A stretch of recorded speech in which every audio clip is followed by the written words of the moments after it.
Muy buenas tardes a todos, reciban un cordial saludo desde la SOCEN Uninorte y sean bienvenidos a este tercer y último día de nuestro ciclo de conferencias por la Semana de la Salud Mental. El día de hoy estaremos con la conferencia Trastorno de Estrés Postraumático a cargo del Dr. José Nicolás Ayala Servín. Él es doctor en Medicina y Cirugía por la Universidad Nacional de Asunción, médico residente de la especialidad en Psiquiatría Clínicas del Hospital de Clínicas, joven investigador de la Universidad Nacional de Asunción, expresidente de la SOCIEN UNA, expresidente de la Federación Latinoamericana de Sociedades Científicas de Estudiantes de Medicina, director del Comité de Prensa y Publicidad de la revista Discover Medicine y miembro del Consejo de Asesores de la Federación Latinoamericana de Sociedades Científicas de Estudiantes de Medicina. Les recordamos que al final de la transmisión estaremos dando algunos anuncios de cómo participar del sorteo de la beca del curso internacional de ciencia e investigación, así que les recomendamos mantenerse atentos. De esta manera damos la bienvenida al doctor José Nicolás Ayala Servín, quien ya se encuentra presente con nosotros, y damos inicio a la conferencia de la tarde de hoy. Adelante, doctor. Participantes, el día de hoy vamos a tocar un tema bastante importante dentro de lo que es la parte del trastorno del estrés postraumático. Es un trastorno bastante complejo y que vamos a ir viendo que puede abarcar como una consecuencia de diversas áreas o situaciones en las cuales está sometida el ser humano. Para los que no me conocen, yo les saludo del Paraguay. Yo soy el doctor José Nicolás Ayala Servín, soy doctor en Medicina y Cirugía de la Universidad Nacional de Asunción de Paraguay. Soy médico residente de la especialidad de Psiquiatría Clínica. También me encargo mucho de la parte de investigación. Soy uno de los directores de la revista Discover Medicine. También fui presidente de lo que fue la FELSOCEM, IMSA Paraguay, y actualmente me dedico a ser asesor de la FELSOCEM. Bueno, volviendo a nuestro tema principal, tenemos que tener en cuenta que el trastorno por estrés postraumático puede iniciarse a cualquier edad. No tiene un margen etario definitivo, no es como algunas patologías que se caracterizan por tener algún rango etario más frecuente. Incluso esto puede presentarse durante la infancia, siendo una patología bastante importante y de extrema preocupación, ya que desde la etapa de la niñez y la adolescencia puede presentarse y sería el estudio o el área de estudio de la especialidad de psiquiatría infanto-juvenil, por ejemplo, para ayudar al manejo y al seguimiento de este trastorno. Tenemos que tener en cuenta que muchas situaciones pueden ir siendo como un factor desencadenante del trastorno por estrés postraumático, como vamos a ver a continuación. Tenemos que tener en cuenta que es normal tener miedo cuando una persona se encuentra en peligro. Cuando nosotros tenemos una situación que nos genera miedo, una situación amenazante, una situación de peligro, es normal sentirse así. Quiero que tengamos ese concepto de que muchas veces la persona se siente mal por sentirse mal, ¿verdad? Y que eso no es malo, es parte del ser humano tener este tipo de emociones ante este tipo de situaciones, ¿verdad? Entonces es normal sentirse alterado cuando algo malo le sucede a una persona. Tenemos que tener en cuenta que el trastorno por estrés postraumático es un trastorno psiquiátrico que afecta al 7,8% de la población general en algún momento de su vida.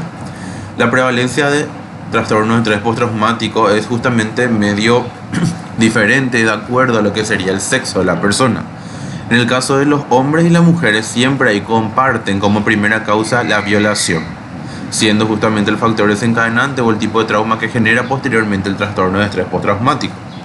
El abuso sexual es más prevalente en mujeres, así como los asaltos y los accidentes.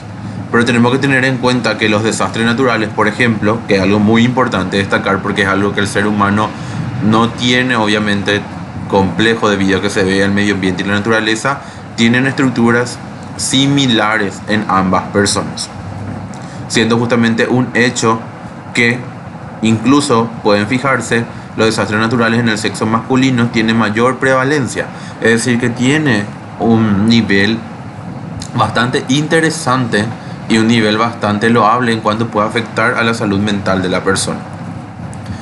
Por dar un ejemplo, cuando las mujeres pierden un embarazo y se evalúan al mes, un 25% de ellas se diagnostica con un trastorno de estrés postraumático, entonces como una consecuencia.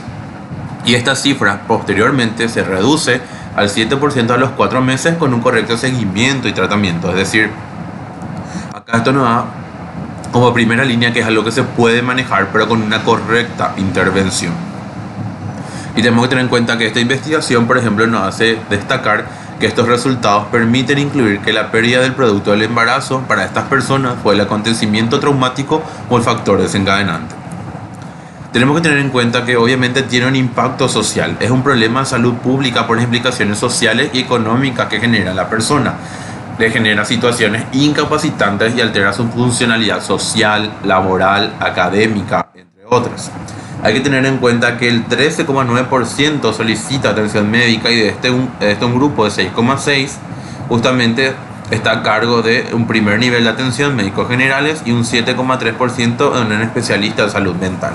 También es importante que sepamos que este tipo de personas con algún trastorno de estrés postraumático no siempre va a llegar a un especialista de salud mental, por lo cual es importante que nosotros como médicos generales también en general como colegas sepamos por lo menos un manejo básico o sepamos identificar qué está pasando y en todo caso cuando la situación de repente ya no puede ser controlada por un médico general, ser derivado a un especialista. Tenemos que tener en cuenta si vamos a definir específicamente qué es el trastorno de estrés postraumático. Es la respuesta que tiene una persona ante una situación muy estresante y extremadamente traumática en su vida, es decir, hechos que representan un peligro real para su vida o amenazan su integridad física.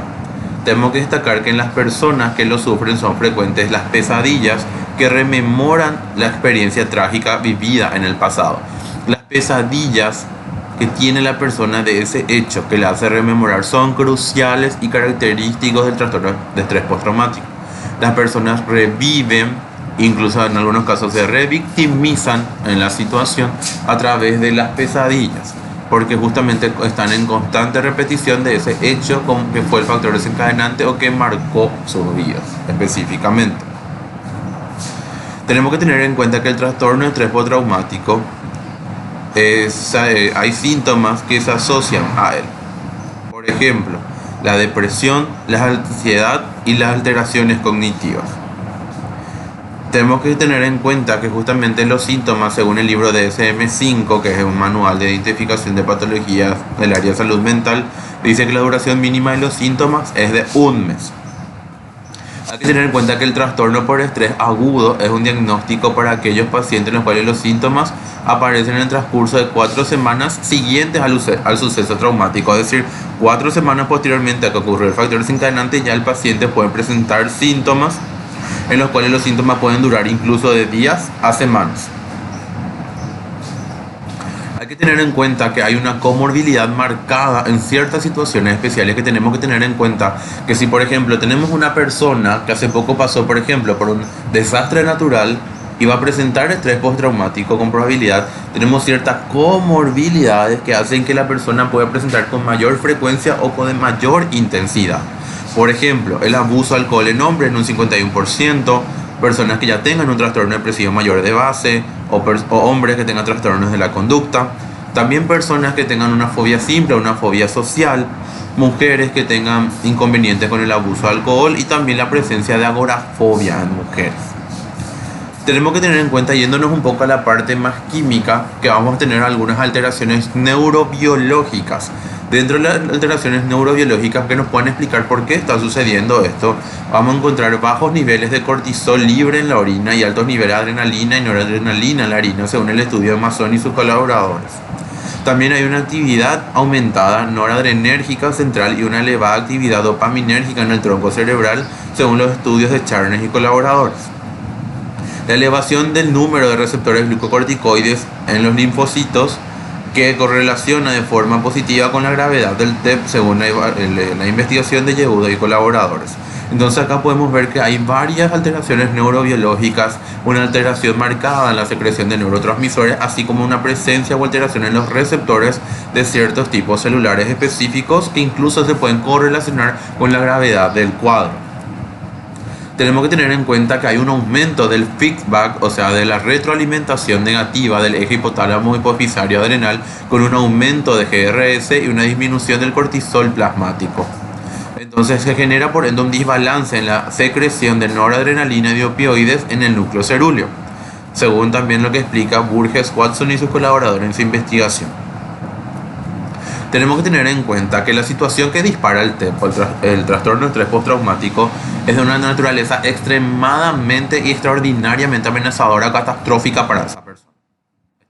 Por ejemplo, como dijimos, un acto de violación, un acto de secuestro, un desastre natural. Los desastres naturales son muy frecuentes. Obviamente tenemos que saber identificar eso y sobre todo queda como muy susceptible de provocar todo esto, un malestar permanente en prácticamente cualquier individuo. Tenemos que tener en cuenta que el trastorno por estrés postraumático consiste en algunas cosas básicas. La reexperimentación del suceso a través de los sueños e imágenes, que es lo que dijimos justamente hace rato. Tenemos el tema de la reexperimentación del suceso, si la persona vuelve a revivir lo que está pasando, o la persona incluso en algunas ocasiones se revictimiza porque como está reviviendo todo, vuelve a entrar en el papel de víctima y eso es bastante perjudicial para la persona, y esto puede pasar incluso en los sueños con las pesadillas que dijimos, o incluso tan solo con las vistas de imágenes o recuerdos. Tenemos a veces personas que obviamente ven las noticias donde vuelven a pasar las imágenes, por ejemplo, de un desastre natural o algo similar, y ahí vamos a tener en cuenta que todo esto, por ejemplo, puede generar una nueva forma de experimentación y revictimización.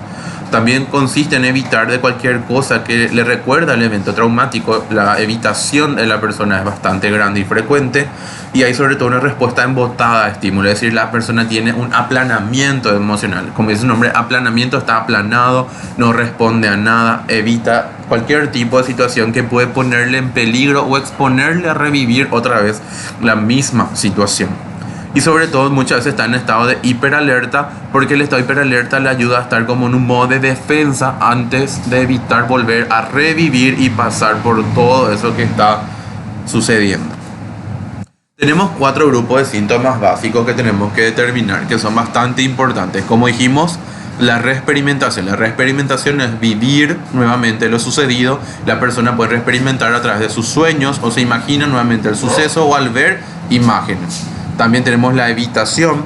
La evitación es cualquier cosa que recuerde el suceso traumático y respuesta embotada a estímulos. Entonces la persona se evita cualquier cosa que pueda relacionarse con el factor desencadenante, y lo que hace también tiene un aplanamiento emocional. La hiperactivación es la imposibilidad de predecir y controlar la ocurrencia de episodios traumáticos y la percepción de que suceda.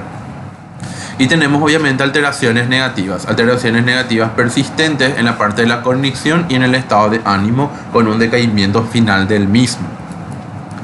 Hay que tener en cuenta que la reexperimentación persiste del acontecimiento traumático, es decir, tenemos el factor desencadenante traumático, pero la reexperimentación es algo que posteriormente encontramos de forma constante. Por eso es muy dañino y perjudicial para la persona, porque se muestra en forma sucesiva que puede revivirse justamente aquel episodio traumático. Por eso decimos que se revive una y otra vez como un ciclo, que justamente lo que tenemos que intentar es terminar esos ciclos de alguna manera, generando otra vez justamente a través de las pesadillas y un malestar psicológico general. También la evitación persistente de estímulos asociados a él, evitar, por ejemplo, una zona de peligro. El embotamiento, o lo que sería el aplanamiento emocional de la capacidad de respuesta, es decir, se bloquea a la persona emocionalmente. Al bloquearse la persona emocionalmente, lo que hace es justamente intenta evitar emociones o transmitir algún tipo de sentimientos. Incluso también hay algunos síntomas persistentes de activación, que es taquicardia, sudoración, tensión, hipervigilancia y sobresalto, que es cuando la persona está en un estado de hiperalerta como mecanismo de defensa, presenta estos síntomas porque tiene miedo o cree que le va a volver a suceder lo mismo. Dentro de los tipos de eventos traumáticos hay que tener en cuenta que los eventos traumáticos son inesperados e incontrolables y golpean sobre todo de manera intensa la sensación de seguridad de esta persona y la sensación de autoconfianza del individuo, provocando intensas reacciones de vulnerabilidad y temor hacia todo su entorno. Dentro de los tipos de eventos traumáticos podemos destacar principalmente a los accidentes. En segundo lugar, según los registros, están los desastres naturales, las muertes inesperadas, los asaltos, delitos y violaciones, los abusos físicos y sexuales, las torturas, los secuestros y las experiencias en combate. Los desastres naturales ocupan uno de los primeros lugares en cuanto a los trastornos de estrés postraumático. Por ejemplo, tenemos lo que sería, incluso, depende de los países que estamos, la erupción de volcanes, los tornados, las tormentas grandes, los derrumbes y terremotos, los incendios forestales y obviamente los tsunamis. Posteriormente también los actos de terrorismo y combate que perjudica bastante a las personas. Y sobre todo uno de los factores más principales que tiene mayor prevalencia también se vio en ambos sexos, que es el maltrato y abuso físico. El diagnóstico de TEP se diagnostica cuando los síntomas ocurren al menos por un mes y afectan a otras áreas de la vida de la persona. Como dijimos, altera la funcionalidad laboral, económica, social, académica, etc. Por ejemplo, los trabajos, las relaciones con otros, los hábitos de alimentación, de sueño, etc. Justamente el trastorno de estrés postraumático, según el DSM-5, tiene algunos criterios importantes para destacar en cuenta. Los criterios siguientes se aplican a un adulto, adolescente o niño mayor de 6 años. Y justamente tiene que tener abajo. Tiene que tener una exposición a la muerte, una lesión grave o una violencia sexual, ya sea real o una amenaza en una mala forma siguientes. O sea, la persona tiene que estar expuesta a una situación, obviamente, que vamos a reconocer como un factor desencadenante importante. Entonces, tiene que tener una experiencia ya sea directa o del suceso traumático, es decir, ser protagonista de la parte del factor desencadenante, o incluso puede presenciar directamente el suceso ocurrido. Es decir, muchas veces la persona no puede ser afectada, pero puede ser que haya presenciado o haya visto ese suceso traumático, entonces eso le genera también un factor desencadenante de estrés postraumático. Después dice el conocimiento de que el suceso traumático ha ocurrido a un familiar próximo o a un amigo íntimo, es decir, que esto haya afectado a tercero también puede ser un efecto traumático para la persona. En caso, por ejemplo, que tengamos un desastre natural, sabemos un familiar o un ser querido que vivía en otra ciudad donde pasó ese hecho, automáticamente la persona ahí puede relacionar y utilizar eso o reconoce su cuerpo como un factor desencadenante. Y sobre todo también una exposición repetida o extrema a detalles repulsivos de sucesos traumáticos. Por ejemplo, socorristas que recogen restos humanos, policías repetidamente expuestos a detalles de maltrato, etc. Estos personales que comúnmente por su trabajo se someten a situaciones impactantes también pueden generar a la larga, justamente de manera crónica, un efecto de estrés postraumático.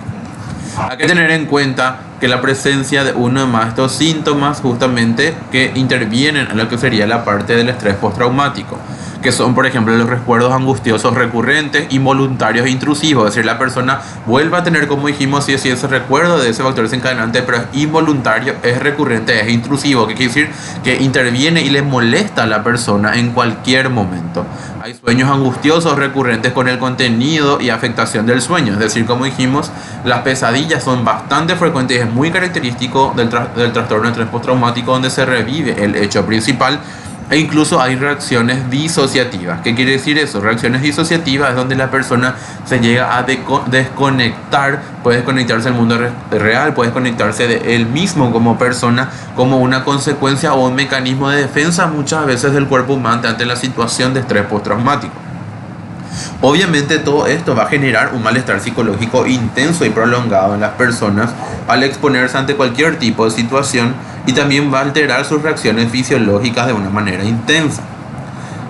Destacamos nuevamente como criterio que hay una evitación persistente de estímulos asociados al suceso traumático. Como dijimos, justamente hay que destacar que la persona tiene una actitud de evitación, es decir, evita todo aquello que podría relacionar con el estrés postraumático o el factor desencadenante. Hay una evitación o esfuerzos para evitar los recuerdos, pensamientos o sentimientos angustiosos, y también hay una evitación o un esfuerzo para evitar recordatorios externos. Intenta recordar personas, lugares, conversaciones o demás que pueden estar relacionadas con el efecto traumático. También tenemos que tener en cuenta que las personas van a presentar alteraciones negativas cognitivas y el estado de ánimo asociado. Por ejemplo, incapacidad de recordar un aspecto importante del suceso, es decir, como que a veces la mente bloquea ciertas situaciones, incluso la persona puede tener ciertas lagunas en blanco donde falta recordar situaciones importantes de carácter relevante del hecho, creencias o expectativas negativas persistentes o exageradas, Es decir, estoy mal, no puedo confiar en nadie, el mundo es muy peligroso, tengo los nervios destrozados. O sea, comúnmente tiene como una continuidad de una expectativa negativa persistente o exagerada o sobrevalorada.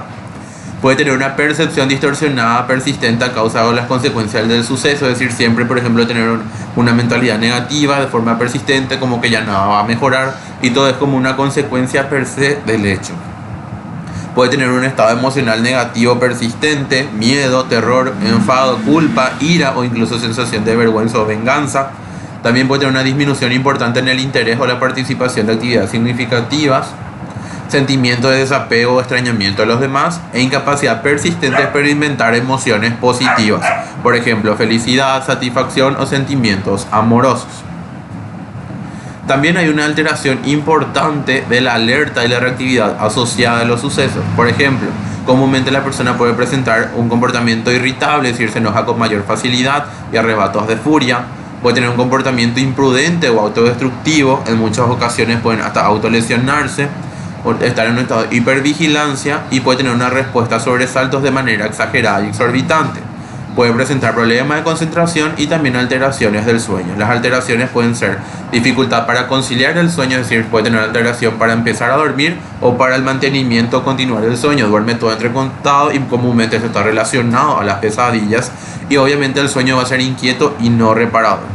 Recordemos que estos síntomas tienen que estar por un periodo superior a un mes y que tienen que generar un malestar clínicamente significativo en lo social, laboral u otras áreas importantes del ser humano, y que también no debe de verse y debemos descartar cualquier efecto fisiológico de una sustancia, ya sea un medicamento o alcohol, o una afectación médica del paciente.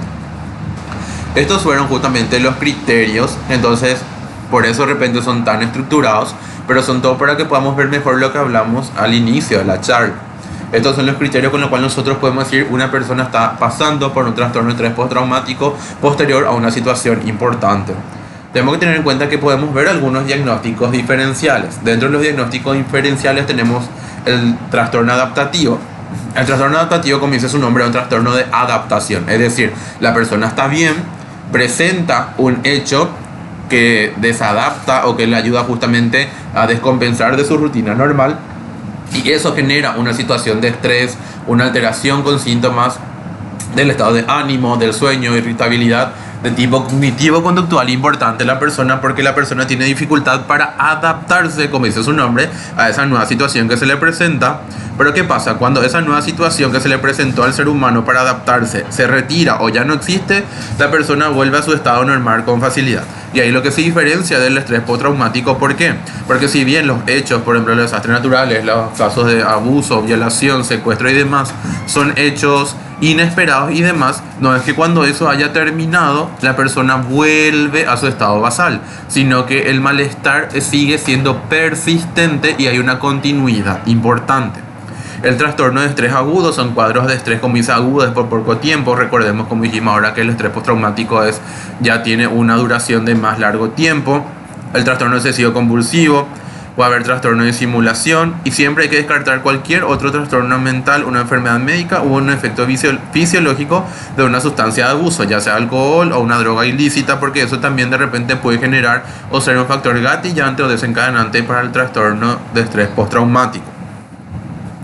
Eso sí, hay que tener en cuenta que el trastorno de estrés postraumático por sí solo puede otra vez asociarse a otros tipos de trastornos de la salud mental que pueden dificultar mucho más el manejo o que se sobreponen encima a los síntomas del trastorno de estrés postraumático. Entonces hay como una simbiosis de signos y síntomas, y por eso hace que la vida de la persona sea mucho de peor, vamos a decir, pronóstico, en el sentido de cómo desenvolverse, porque tiene, imagínense, como dos aristas importantes de lo que sería la parte de la sintomatología. Aparte de los síntomas del trastorno de estrés postraumático, presenta ataques de pánico, trastornos depresivos, ira y agresividad. Con mayor facilidad recurren al abuso de drogas y también pueden tener conductas extremas de miedo y evitación.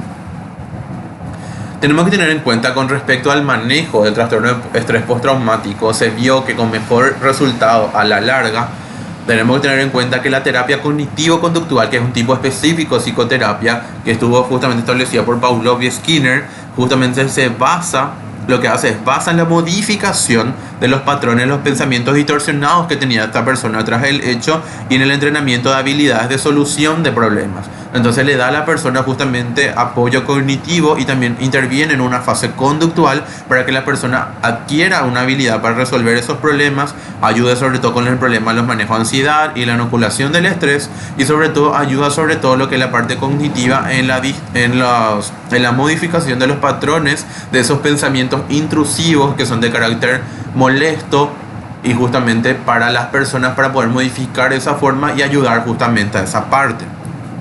Y también obviamente como complemento tenemos el tratamiento farmacológico. Los fármacos antidepresivos han demostrado, según las investigaciones, mayor eficacia ante algunos ensayos clínicos y otro tipo de sustancias que han demostrado a futuros tener resultados prometedores. Hay que tener en cuenta que el estrés, trastorno de estrés postraumático, lo que hay que hacer en la farmacoterapia, se usa beta bloqueadores, se puede usar por ejemplo el propanolol, también se puede utilizar agonistas alfa-2 noradrenérgicos como la clonidina, y específicamente los antidepresivos usamos los tricíclicos. Obviamente cada uno a una dosis óptima que es específica para el trastorno de estrés postraumático y no justamente como otras patologías en las cuales se pueden utilizar. Y el otro pilar que tenemos, recordemos que siempre vamos a tener dos pilares, farmacológico y no farmacológico. Y el no farmacológico es la psicoterapia, específicamente como hablamos, la psicoterapia cognitivo-conductual, donde justamente lo que se hace es una reconstrucción de la experiencia traumática para trabajar en esas ideas y esos pensamientos. Posteriormente hacemos como una catarsis de la persona, es decir, ayuda justamente a liberar esas emociones relacionadas al factor traumático, y posteriormente se le enseña a la persona los métodos para poder afrontar ese estrés. Bueno chicos, así es como terminamos lo que es el trastorno de estrés postraumático. Vieron que es un tema bastante complejo que podemos encontrar en múltiples hechos de desastres naturales, casos de abusos, asaltos, violaciones, secuestros, etc. Muchas veces nosotros podemos ser nosotros mismos los protagonistas, o podemos ser nosotros las personas que están ahí viendo, es decir, ser como un espectador de ese efecto traumático, o incluso podemos relacionar con que le esté sucediendo o pasando a terceros que son seres queridos de nosotros. Es decir, hay una amplia gama de posibilidades de cómo puede afectar. Es algo bastante persistente, intrusivo, que perjudica mucho a la persona, que le afecta mucho en su funcionalidad, y por eso merece la atención necesaria. En caso de que todos tengamos que tener la capacidad de por lo menos identificar y posteriormente evaluar la posibilidad de ver cómo podemos ayudar y intervenir siempre con la persona. Recuerden siempre, quédense en sus casas por el tema del COVID-19, cuidemos nuestra salud física y sobre todo la salud mental. También recordemos que cualquier consulta que quieran hacer sobre el tema, les dejo mis contactos y a las órdenes siempre. Muchas gracias. Muchísimas gracias, doctor, por la excelente disertación de la tarde de hoy. Un placer compartir con usted este último día de nuestro ciclo de conferencias. Agradecemos también la presencia de cada uno de ustedes que nos han acompañado a lo largo de estos 3 días. No se olviden de suscribirse a nuestro canal de YouTube y activar las notificaciones con la campanita, ya que cada semana estaremos compartiendo contenido nuevo. Síganos además en nuestras redes sociales de SUSEN Uninorte, en donde estarán encontrando el mejor contenido referente a medicina. Para participar del sorteo de la beca del curso internacional de investigación y ciencia, son simplemente 3 pasos. Seguir las redes sociales de SUSEN Uninorte, tanto en Instagram como Facebook, compartir un post con una frase desmintiendo un mito sobre el suicidio o alguna frase de prevención, y etiquetar a un amigo que también debe seguir nuestras redes sociales. El sorteo lo estaremos realizando el lunes 14 de septiembre a las 20 horas. Agradeciendo la presencia de cada uno de ustedes y la predisposición y colaboración de la doctora Noelia Ruiz Díaz y del doctor José Nicolás Ayala para este ciclo de conferencias en la Semana de la Salud Mental. Nos despedimos hasta una siguiente ocasión por este canal de SUSEN Uninorte.